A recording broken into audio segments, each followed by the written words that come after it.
Greetings, my esteemed money-savvy comrades.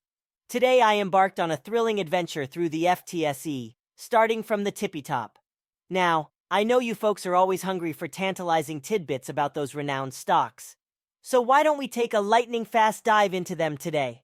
Let's have a lively chat about Shell and British Petrol, and why they make me cringe, always have, and likely always will. Brace yourselves.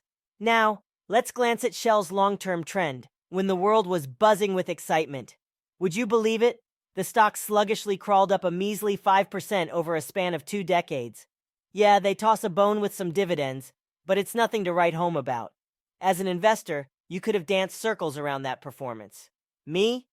I skyrocketed more than 20 times my initial investment during that same period. Phew, thank goodness I didn't dump my money into Shell. You see, the problem lies in Shell's lackluster money-making skills. Instead of chasing the almighty dollar, they're more concerned with keeping the lights on and pleasing those pension funds from the UK and the Netherlands who own their stock. But guess what? These pension funds couldn't care less about the actual business. They're like clueless puppies, lacking that sharp business acumen. And what does all this result in? Zip, nada, zilch. Shell's top dogs get their fat bonuses, they make some acquisitions, and oh, let's not forget, Shell has a limited supply of reserves left. To replenish them, they'll have to cough up a truckload of cash. Talk about costly affairs. They're missing that secret sauce, that special something that gives them an edge. Frankly, I'd hand these stocks over to the pension funds without a second thought. Sure, the PE ratio may seem enticingly low, and the dividend deal may tickle your fancy.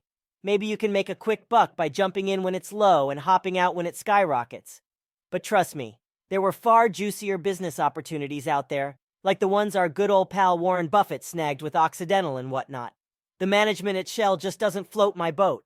And now, with the stock riding high on its inflated horse, they announce these grand buybacks. But mark my words, when the stock plummets, they'll tuck tail and abandon the buyback ship. Oh, the audacity.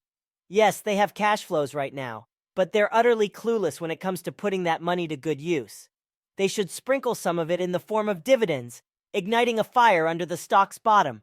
But no, they go for a low PE ratio and buybacks. Ah, the wonders of mismanagement.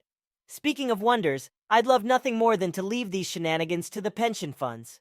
Unfortunately, my pension fund has a little fling with Shell too. Thankfully, I don't have much dough riding on that roller coaster. But hey, it's the same old story. You might make a quick buck by buying low during the oil price slump and selling now. But that's about it, folks. Nothing to write home about. So if you're craving for better business prospects, head on over to my research platform. I've got a magical 21-day money-back guarantee that'll make your head spin. Thanks a bunch for tuning in to this whirlwind of a video. Catch you on the flip side.